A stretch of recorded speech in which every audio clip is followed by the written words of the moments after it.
Part 2. Glimpses of God. The Labyrinth of Reflections, Conversation with Lucifer Selena. Many among us accuse you of being the source of all suffering and evil on earth. I am the source of all, for you are my creations. But we are creations of God. Can you create life and animate matter? Only God can do that. I am God. I am a part of God outside of God, and I have created my own worlds and universes, new forms of life. I am the greatness of God, the triumph of God's life. I am this world in which you live. Are you saying that the world and the universe in which humans live were created by you? In the beginning was the Word, and the Word was with God, and the Word was God. The God who created me made me a God like himself, and I too became a creating God and created worlds. So there are worlds somewhere that were not created by you? Yes, that is so. There are many creator gods, and they are all gods outside of God. You said that one can create within God as well. Yes, but then those creations are indistinguishable from God's creations. You cannot differentiate them, for they are not separate from God. When you exhale air, different from what you inhale, you create a new substance by passing it through your body. But you cannot separate the air you exhale from the space around you, because you create within that space. Is my breath a creation? Everything you do, every dimension within you, is a creation created by you. You continuously create everything around you. I want to understand. So, all creators are divided into creators within God and creators outside of God? Why then, if you are one of the creators outside of God, are you constantly opposed to the Creator God? And why do they say you rebelled against him? It all depends on how you perceive the word against. What is opposite to you, is it truly against you? What was separated outside of God became opposite to him so that God could contemplate it. Your tool for contemplation is vision. Therefore, you can only see what is opposite to you. What is behind you, you cannot see. Does that mean what is behind me does not exist? In a way, yes. What is behind you is the past creation, and you can only contemplate it by turning to face it, making it opposite to you. Gradually, this opposite transformed into against, and it became a concept of opposition. Thus, duality emerged. That which is within God, and that which is outside of God, that which is here, and that which is opposite. Creation began to develop and multiply. Each created part sought to create and contemplate that which is opposite, and the newly created opposite became a part here, which again sought to contemplate itself. And so, infinity was born. So, before this, there was no infinity. Before this, the Creator was in a folded state. A point is the potential of infinity, but it is folded infinity. For it to manifest, there must be an impulse to unfold. This is your Big Bang theory. There was no explosion in your understanding, but rather the beginning of the unfolding of the world's potential. All right, how are you different from other creators outside of God?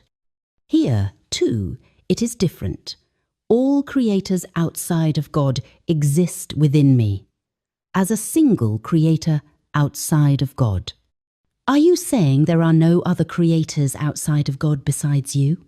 That you are the sole creator outside of God, and the other creators outside of God are parts of you? Both yes and no. It is difficult to explain from the perspective of separation.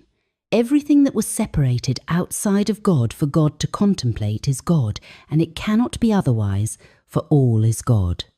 There is water, and no matter what state it is, inis, steam, liquid, sea, stream, swamp, and so on it, is all water in different states.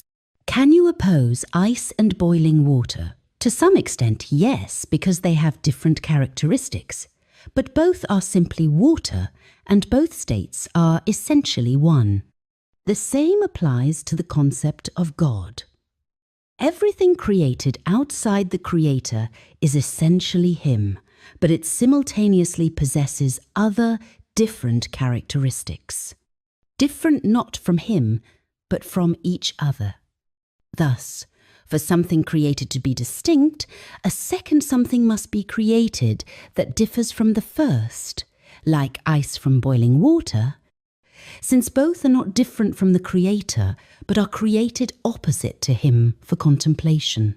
Then, for me, as a creation of God outside of God, to differ from another, there must be a Creator who is also outside of God but different from me.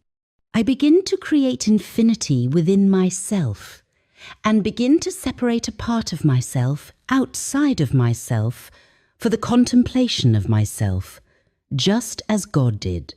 And thus, I create something outside of myself that differs from another, something created outside of me.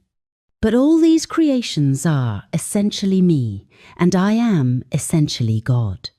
And all of this is God's creations, and He Himself. This is very complex language for a human to understand. Could you explain it more simply? I am trying. I don't understand. God gave you the ability to create outside of Him. You did the same and created something outside of yourself, and so on. Does this mean that in our world there is nothing but you as the creating part outside of God, and everything is created as a part of you? You perceive your world very narrowly. Let's return to water. An atom of water is part of a drop. A drop is part of a stream. A stream is part of a river. A river is part of a sea, and a sea is part of an ocean. A drop in a stream and a drop in the ocean differ in composition, but they are simply altered parts of water. And the drop in the stream is also the drop in the ocean. The intersection of worlds, which you perceive as linear, is not soi, is multidimensional. Everything is in everything, and everything is part of everything. Your vocabulary lacks the words to explain the multidimensionality of being. I am a part of God, and I am God. I, like a drop in a stream, differ from a drop in the ocean. But I am also the drop in the ocean simultaneously. I began the movement outside of God, and parts of me began the movement outside of me, and all these parts are both an extension of me and my knowledge outside, and God's knowledge of Himself and knowledge outside of Himself. So everything created in our world is an extension through you, but also an extension through God within you. That is, you are the extension of God outside of Him, and humans are the extension of you outside of you, and then humans are the extension of you outside of you as the extension of God outside of God. You have understood. So, we all create within you. Again, both yes and no. Those who wish to separate outside of me and create outside of me do so. Those who choose to create within me, create within me. Does this mean that those who sow evil create within you, and those who sow good create outside of you? Again, it is both so and not so. Let's then clarify. What do you call evil and good? Evil is what contradicts the original divine nature. For example, the original is love, and what contradicts it is hate. Love. How many different things you understand by this word? God is love. You repeat this. You can feel it as certain energy flows that enter you, pass through you, and into the surrounding space. Let's try to abstract from moral concepts. So, God is a certain energy called love. He is the source of the energy of love. But if this energy is separated from the source, it will continue to be energy, only separated from its source. Further, this energy outside the source to contemplate itself as a creator can create from itself something outside of itself, different from itself, to distinguish itself and what it created outside of itself. And to be different, this newly created must have other characteristics, but in essence remain the same. That is, it must transform and become, for example, ice, as opposed to boiling water, which in their essence are originally water but now exist in states that are different from each other. And what does it mean to be different, to have a different face, but not in the sense you understand, closer to the word glimpse? So, a glimpse is the refraction of the movement of light. When light is directed at an obstacle, it reflects off it, and glimpses of light are formed. This means that for light to reflect, there must be an obstacle in its path. But how to create this obstacle if everything around is God, everything around in all directions? When God separated something outside of himself, he essentially separated initially this something within himself, for it is all the same. That is, there is no space within God and space outside of God. There are, as it were, parts, islands of God in the space of God, which acquired other qualities and became spaces outside of God. But to separate these spaces simultaneously, inside and outside one, must delineate, limit parts of space. Then, the continuously extending, moving light from God and within God encounters something separated. Within God and outside of Goddess, an obstacle and reflects off it, creating glimpses.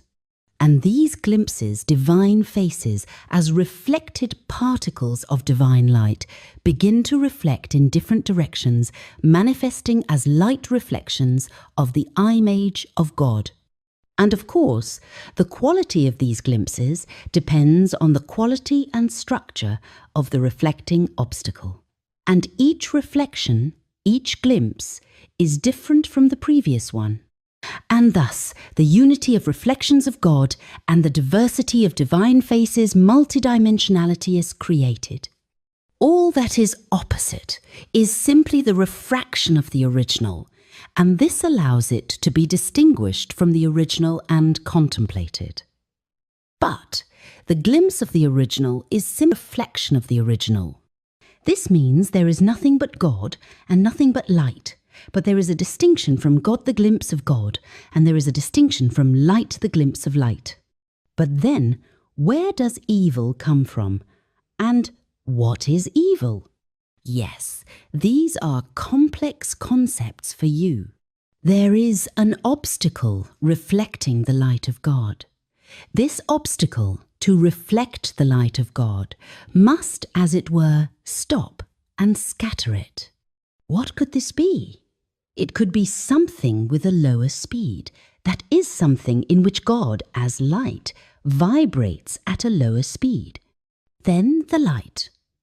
Approaching this something, which is an obstacle, but in reality, is simply a decrease in the speed of God's radiance, as it were, slows down and flows and moves and transforms at a lower speed and thus becomes an obstacle.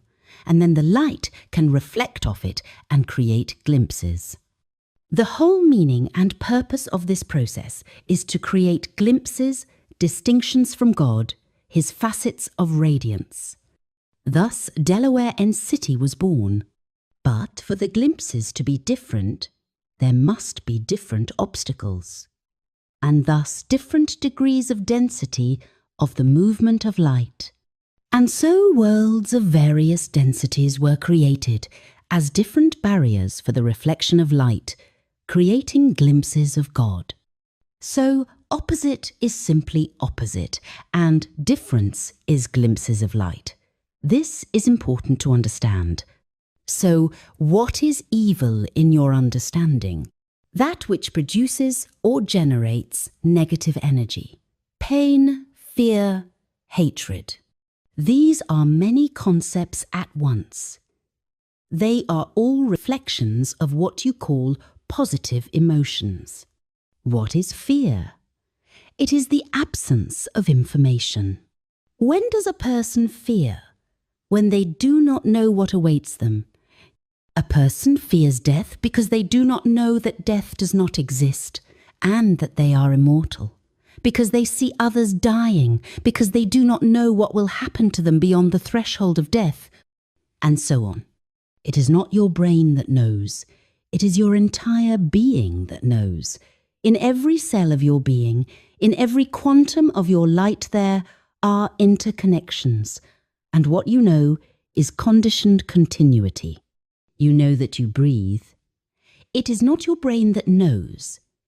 It only analyzes this breathing, how it happens, and what it consists of. But how to breathe is known not by the brain, but by every cell of your body. Knowledge is connection, union. But in your brain, an artificial interruption of knowledge has been created, but you have been left with faith, that is, the guessing of knowledge. What is guessing? It is the recognition of what is. You do not know for sure, but you believe that God exists. You recognize and remember the truth, that which exists independently of your guessing. This is faith. When you fully recognize this truth through faith, you then already know this part of the truth, this part of what exists beyond you, independently of your guessing. Only the word independently is also not quite suitable, because everything is interconnected. It may seem to you that I am trying to evade questions and theorize, but I am trying to explain and find understanding in you, using your words. Truth is inexpressible, because it is much more complex and multifaceted than your words. You love this saying, truth is inexpressible because there are not enough words to describe it. Even all the words I used in this sentence are also multifaceted and require clarification so that you can understand me. And still, even if you understand me, you will understand it in your own way. And this will again be not the truth itself, but only a reflection of its reflections. Reflection of reflections? So, the glimpse of God can also create another glimpse, and so on to infinity. So, the degree of distortion of the original light is also infinite? Yes, but it is still a glimpse of the original light, a glimpse of a glimpse, and it is certainly distorted. What is distortion? It is simply refraction. You know the refraction of white light into the colours of the rainbow. You consider them beautiful reflections, even more beautiful than white light. Why?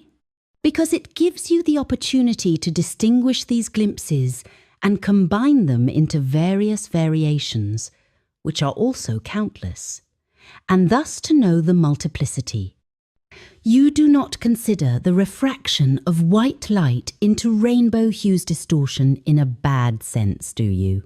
You have filled this word with a negative meaning, but it is simply glimpses of white. Well, what about black? Black is the absence of colour. But how can colour be absent if colour is also God, and there is nothing but God? But this means that the light on its path encounters an obstacle that practically does not reflect the light. So, what is evil? By your definition, it is that which generates energy of a negative nature. What does it mean to generate? It means to reflect and refract the energy of God. But you cannot reflect the energy of God directly, because it is not yet accessible to you, because your energy receptors are not yet adapted to receive energy of such order. And therefore, you refract the glimpses of light, that is, reflections of reflections. But whose reflections do you refract? Reflections of those obstacles that were created by the original creators outside of God, and obstacles that you yourself create. You yourselves, in essence, your essences, the repeatedly reflected light of God, his reflection of reflections. And so, a creator who created densifications of light for its reflection also reflected off this obstacle and created the scattering of divine light outside of itself. And further, this reflected light, which is continuous and endless, also began to reflect off newly created obstacles, and its reflections became countless and diverse, different from each other, and in some ways different from the original light of God. And some of these reflections became so different from the original God that they forgot that they are essentially reflections of God and began to consider themselves the original light. This is what is evil, the reflection of God's light that has lost its connection with God. Each subsequent one reflects the previous one, but the path travelled by the reflected glimpse of God was so long and diverse that the chain of reflections was forgotten. What does forgotten mean? It means that the current reflection, which for example is you, feels its connection with the previous reflection, but does not feel the connection with the original source. When the light of this source, in one way or another, through other reflections, reaches this glimpse, which is the soul of a particular person, this glimpse the soul feels a certain kinship with the original light, but does not understand what it consists of, because the glimpses reaching it are also reflections from distortions of the original creating light. And simultaneously with the difference, the soul feels unity, and this inexplicable feeling of belonging gives rise to an attempt to know the property of this belonging and return to the source of this belonging. But on the way back to the source, it again reflects and distorts many times, and thus a bizarre picture of the radiance of reflections of God's light is created, and it is beautiful. So, what is evil? Incorrect reflection? There are no concepts of correct reflection and incorrect reflection. These are simply reflections. There is a concept distance from the source of reflection. If you have reflected 100 times or 1,000,000,000 times respectively, the number of distortions is 100 times more or 1,000,000,000 times more.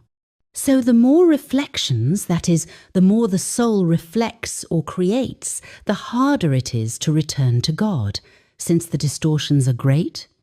Yes, that is so. But since the connection with the source is embedded in you, you feel this longing to return, and you constantly try to find the way back, but you build new paths of reflection. So it is impossible to return to God? It cannot be done? Nothing is impossible, and you feel it, but each new return to God will be different. And you have the right to choose, to continue to move away from the source of divine light by continuing to reflect off its reflections, or to return to the source, exploring your and not your reflections within the limits of your path. Exploring? Yes. Most of you are engaged in this, exploring your past reflections and searching in these past reflections for the essence of the light of the one God. And those who do the opposite, that is, continue their reflections further, moving further away from God, by distorting the reflection of reflections of his light air, these, the dark ones. Yes, roughly so. But all of this, all of you who choose this path or another path are, in essence, reflections of God's light, who began their wanderings. And all of you are God.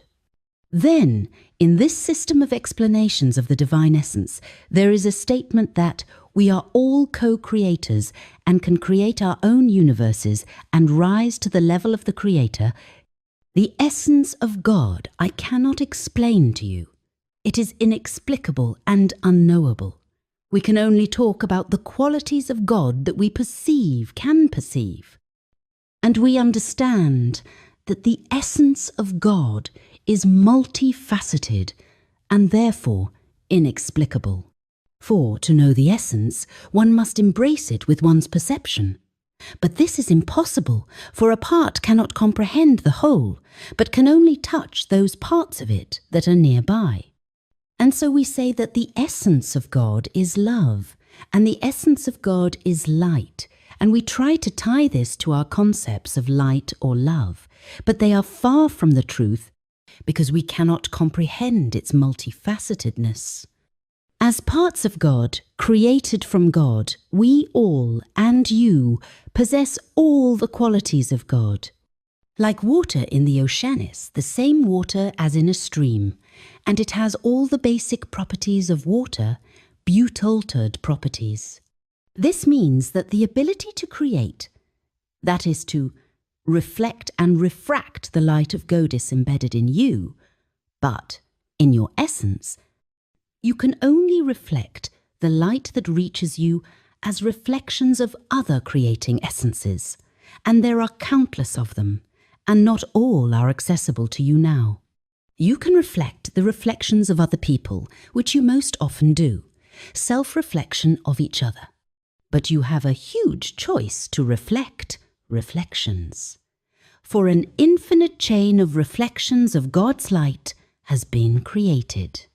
You can reflect the reflections of the light of nature, what you call elementals, and glimpses of the animal and plant world, luminaries and planets accessible to you angels and demons. In essence, our conversation with you, also a reflection of my, directed at you, flow through the prism of your reflection, and through many prisms of reflections of my original glimpse. And all your existence is a reflection of numerous glimpses of being through your prism of perception, an endless path in the labyrinth of reflections. And since there are countless glimpses of light accessible to your perception, you always have a choice, what to reflect and what not. And for someone, you are also a glimpse of God, and these someone also choose to reflect your glimpse further or not. At the same time, each of you chooses the way of reflection. That is, you can direct your reflection, give it direction, for example, to a specific person or something. And then, if you direct your reflection, the one to whom you direct it, choose to what extent to accept it and reflect it further.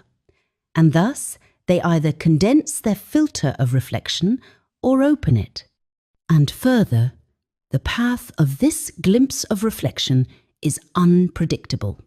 Either it will reflect off an even denser area and return to you, or it will be perceived by the one to whom it is directed and begin to reflect and travel further, for it is indestructible and inexhaustible in its divine essence. How complicated, but you have grasped the essence. You still haven't clearly answered the question, what is evil? Because there is no single definition, and you will not understand until you understand the essence. Evil is the removal from divine light, that is the reflection of God's light by significantly distorting it. But everyone reflects light, distorting it, right? Yes, but the degree of distortion depends on the prism of perception. This is important. What is the prism of perception? It is your reflecting apparatus. What is it? You often hear about the concept of purity. Compared to what? There is a standard, the original light of God, and there are further distortions and reflections. How is your visual perception of the forms of an object formed? Streams of light reflect off an obstacle and grope its outlines. And who creates these obstacles? The one from whom you reflect. But they do not simply reflect, they refract your light, and you begin to feel and see their refraction. When you direct love as a flow of energy towards another person, they can strengthen it by reflecting, or they can scatter it, or they can distort it more significantly, and thus perceive it as, say, pity for them. The variations are numerous, for the point is that they not only reflect, but also perceive. Therefore you say that the world is an illusion, because it is only the perception of reflections of the reflection of God's light. If evil is the removal from God by increasing the degree of distortion of his light, then how can evil be eliminated? Many ways. Not to perceive it as a reflection that you wish to reflect through yourself. To reflect it differently, for example, to scatter it, and thus highlight in it the moments constituting the energy of the original God, and strengthen them. Why do so many people not do this? Because for this, one must know how to do it, and do it consciously. And you reflect light unconsciously. And you do not try to refract it strongly in your own way. You have developed generally accepted patterns of reflection. They are not bad or good, they simply exist. For example, do no good, and you will receive no evil, and so on. And there are many such unconscious patterns of reflection. If you choose them, consciously is your right. If you unconsciously adapt to the general matrices of perception, then this is also your right. And therefore, I cannot tell you why so many people choose evil. They simply choose it as a habitual way of unconscious reflection.